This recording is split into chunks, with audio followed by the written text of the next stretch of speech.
Assalamualaikum warahmatullahi wabarakatuh. Oke, di sini saya akan melanjutkan dari sesi materi ke contoh soal. Untuk contoh soalnya, kalian bisa lihat terlebih dahulu nih atau dicoba terlebih dahulu sebelum masuk ke pembahasannya. Oke, bisa di-pause videonya. Oke, jika kalian sudah mencoba, mari kita cocokkan jawaban kita. Yang nomor 1, cari dy per dx untuk cos inverse xy sama dengan x kuadrat. Yang pertama, caranya gimana sih? Ya, dy per dx itu gimana nyarinya? Karena ini fungsi implisit ya, maka ya kita turunkan terhadap x kedua ruas. Tapi karena itu ada menyulitkan ya kita umpamain dulu fungsi di dalam cos inverse nya nih kita umpamain dulu nih. Yang ini itu sebagai u. Di sini udah ada. Lalu karena ini operator ya bukan turunan parsial, maka kalau misalnya kita menurunkan terhadap y, nanti ada sisanya dy dx. Ada residunya dy dx.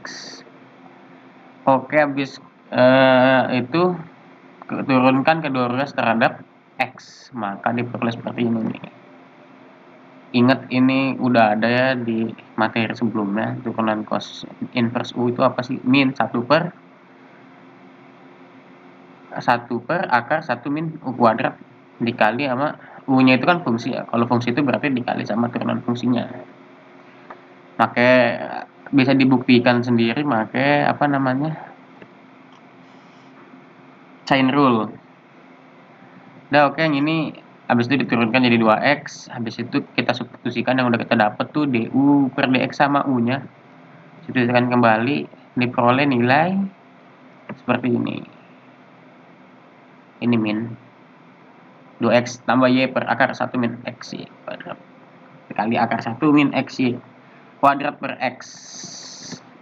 Ini nggak di dalam akarnya, lupa di luar, takutnya nanti keliru. Oke, yang kedua diberikan fx 1 plus ln x min 2, tunjukkan f inverse x ada, lalu tentukan f inverse aksen satunya. Kita perhatikan nih bahwa fx itu terdefinisi kalau x lebih besar dari 2.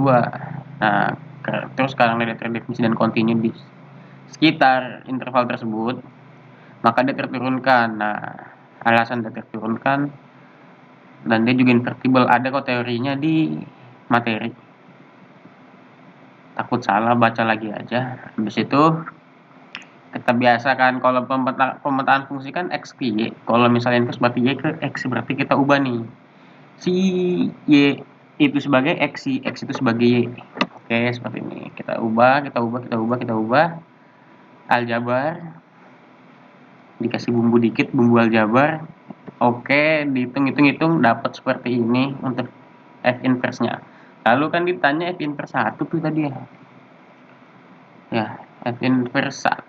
Nah, kita cari dulu f inverse 1 apa sih? Masukin aja nilai x-nya ke fungsi inverse-nya. Ketemu f inverse 1 itu 3. Lalu dengan aturan turunan inverse, kalian pakai yang rumus ini. Ini penting hafal, ada banyak bentuknya tapi kayaknya yang ini lebih umum dihafal aja. Habis itu ya udah kita masukin deh f inverse 1 itu berapa tadi? 3. F aksen itu 1 per x min 2 karena 1 plus ln x min 2 karena konstanta diturunkan 0 dan fungsi ln diturunkan itu 1 per fungsinya dikali sama jika itu ada fungsi di dalamnya maka dikali sama fungsinya lagi. Nah, maka diperoleh 1 per x min 2, pindah ke atas dimasukin nilainya sama dengan 3, maka diperoleh 3 kurang 2, 1. Maka f inverse aksen 1 sama dengan 1. Oke, sekarang kita ke nomor 3. Nomor 3 itu ada panjang. Diberikan nih fungsi seperti berikut f. Nah, terus kita cari pada titik ini. Nah, ini ada sini ada inverse ya.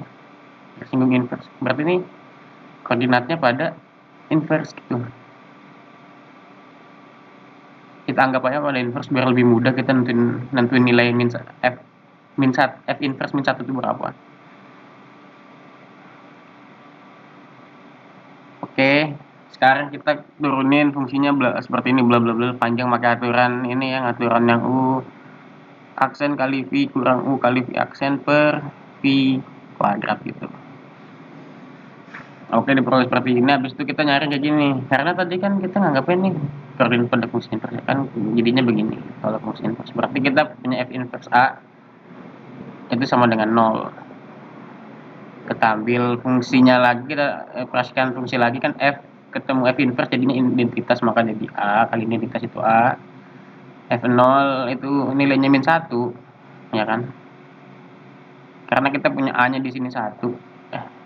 Maka kita inversin lagi, ketemu nih min 1 sama dengan 0. Atau pakai cara mudahnya fungsi ini, fungsi turunan yang ini, nanti kita ganti terhadap Y, nanti kita masukin nilainya sama dengan 0. Gitu. Oke, cari, dapat seperti ini. Pakai rumus lagi kayak gini buat nyari gradien. Ini gradien nih, sama dengan gradien inverse tapi. Diperoleh deh nilainya min sepertiga. Kalian hitung, takut ada salah ngitung dikoreksi lagi. Habis itu dimasukin persamaan garisnya. Tadi punya titik Y, X-nya min 1, Y-nya 0. Ini add min 1,0. Y kurang 0, Y min sepertiga X kurang min 1, 1. Maka diperoleh garis bendungan seperti ini. Oke, lanjut ke nomor 4. Diberikan fungsi inverse Gx, X plus 2 per X. Gx sama dengan X plus 2 per X. Nah, ini kan fungsi inverse ya, berarti kita nyari fungsi aslinya dulu. Biasa petakan lagi, umpamakan si ini sebagai X sebagai Y, ini sebagai Y sebagai X. Nanti ditemukan kayak gini. Gini cara metainnya ya, kalau misalnya sulit, Y sama dengan X plus 2 per X. Jadi X sama dengan Y plus 2 per Y. X min Y sama dengan 2. Sama dengan 2. Gitu. Berarti kita punya Y, kita keluarin X min 1 ya, sama dengan 2. Berarti Y sama dengan 2 per X min 1. Maka ini fungsi aslinya. Habis itu kita turunin, ya kalian tahu lah kalau kayak gini.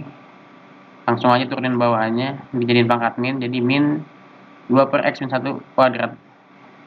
Turunin, pakai rumus yang ini ada rumus yang kedua ya, tapi kita menganggap itu fungsi inverse. Ya, Gx itu fungsi inverse, bukan fungsi asli. Ingat. Ini ada di teorinya. Habis itu kita masukin, kita cari turunannya ini. Turunannya tadi udah ada nih f aksen ya, lupa ditulis. Habis itu dimasukin nilai Gx-nya, ditulis. Habis itu dihitung. Nanti jadi dapat seperti ini. Oke, mungkin sekian untuk pembahasan contoh soalnya, dan masih banyak sebenarnya contoh-contoh soal kayak gini, kayak membuktikan turunan tan inverse itu apa sih, dan yang lain-lain. Dan ada mungkin yang lebih susah lagi apabila ada nilai batasnya yang nggak boleh langsung diturunin, kayak dicek dulu apakah batasnya itu terturunkan apa enggak di situ dia, apakah ada invertible di situ. Masih banyak soal-soalnya yang bervariasi. Oke, mungkin sekian. Semoga sukses dan semoga sehat selalu ya. Jangan lupa sering latihan karena kunci dari kesuksesan itu adalah belajar dan banyak-banyak latihan. Oke, makasih. Sampai jumpa di lain waktu.